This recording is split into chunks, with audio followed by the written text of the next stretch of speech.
This is not a love story meant for Valentine's Day. This is a love story that questions everything you think love is. Before roses were exchanged to hide loneliness, before promises were made to fill emptiness, before love became a transaction of attention and time, there was Shiva and Parvati, not two incomplete people searching for each other, but two complete forces choosing balance over possession. Their love was not about holding on. It was about standing firm, even in silence. Because real love doesn't ask, "What do I get from you?" It asks, "Can we hold the universe together without breaking each other?" That broke every social boundary. An intercaste marriage, not approved by society, not celebrated by power, but chosen by consciousness. One, the daughter of a king, and the other, an ascetic of the cremation grounds. One rejected by rituals, one born into them. And yet, they chose each other, not to complete each other, but to grow together. They showed the world something radical. Love does not need approval. Marriage does not need sameness. And partnership does not mean dominance. But the story did not begin with Shiva and Parvati. It began with Shiva and Sati. From childhood, she felt an unexplainable pull toward Shiva. Not the Shiva society admired, but the Shiva society feared. An ascetic who lived in cremation grounds, covered in ash, detached from rituals, rules, and power. Daksha despised him. To Daksha, Shiva was unfit, not just as a son-in-law, but as a being who refused hierarchy and control. Yet Sati chose Shiva, not out of rebellion, out of recognition. She saw what others couldn't, that Shiva was not escaping the world. He had transcended it. Their marriage was not celebrated by society. There were no grand approvals, no collective applause, but it was complete, because it was based on choice, not permission. When the time came for their wedding, a condition was set. Shiva had to arrive before sunset, not out of devotion, out of fear. Because when Shiva unites with Shakti, he is no longer just an ascetic. That union becomes creation, destruction, and balance moving as one. The gods were uneasy, so they used Maya, illusion. As Shiva walked toward the wedding, the sky began to change. Daylight faded. The sun disappeared. Day was made to appear as night. Believing sunset had arrived, Shiva paused. Not in confusion, not in anger, in awareness. Because Shiva does not fight illusion. He allows illusion to expose itself. The gods believed the marriage had been delayed. But Sati refused to let time decide love. She stood firm and declared, for her, Shiva had already arrived. Because truth does not depend on the sky's permission. The illusion broke.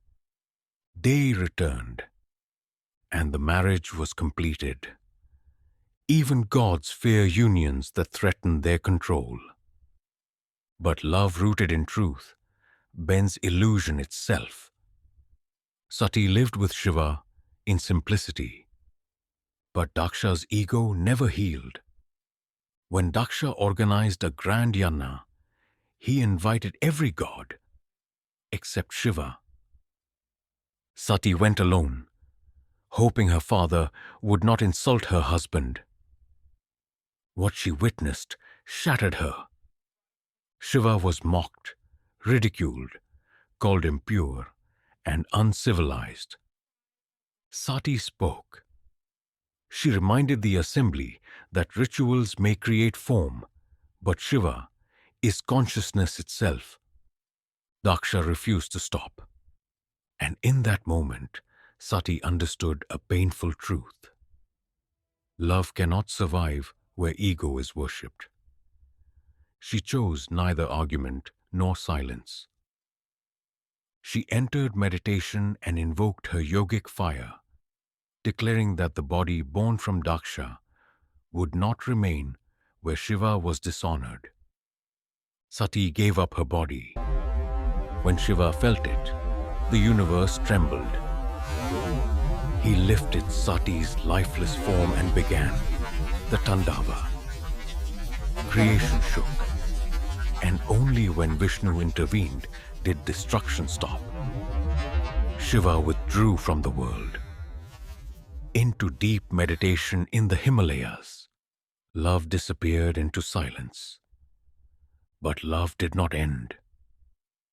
Sati was reborn as Parvati, daughter of King Himavan and Queen Mena. Shiva did not seek her. He had renounced the world. But Parvati carried the same consciousness. From childhood, she was drawn toward Shiva, not by stories or symbols, but by inner recognition. She chose tapasya, not to impress Shiva, not to force love, but to align herself with his stillness. Shiva tested her resolve through silence, doubt, and illusion. Parvati did not waver. When Shiva finally appeared, he did not recognize her by form or memory. Shiva never loved a body. He recognized presence, the same silence that could enter his meditation without disturbance. That is how Shiva knew Parvati was Sati, not as the return of the past, but as love reborn with awareness. Their marriage was accepted by the universe, not because Shiva changed, but because balance returned. The universe felt whole again. Shiva and Parvati were finally united, not in celebration, but in balance.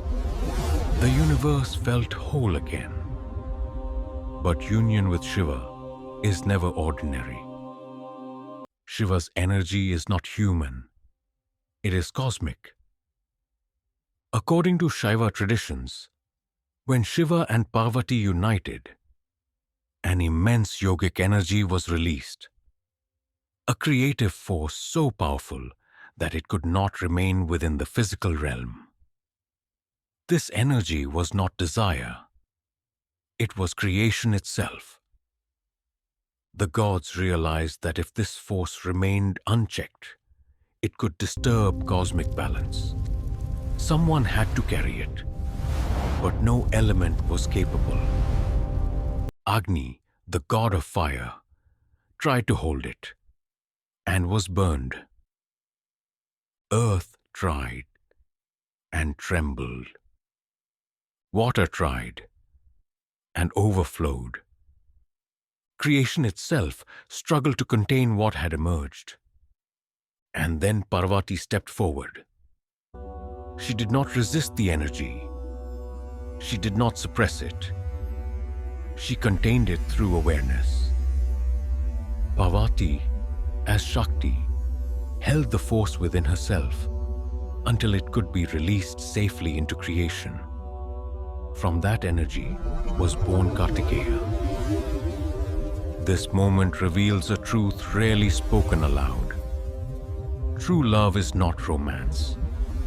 It is the capacity to hold your partner's depth, power, and intensity without breaking and without needing to control it.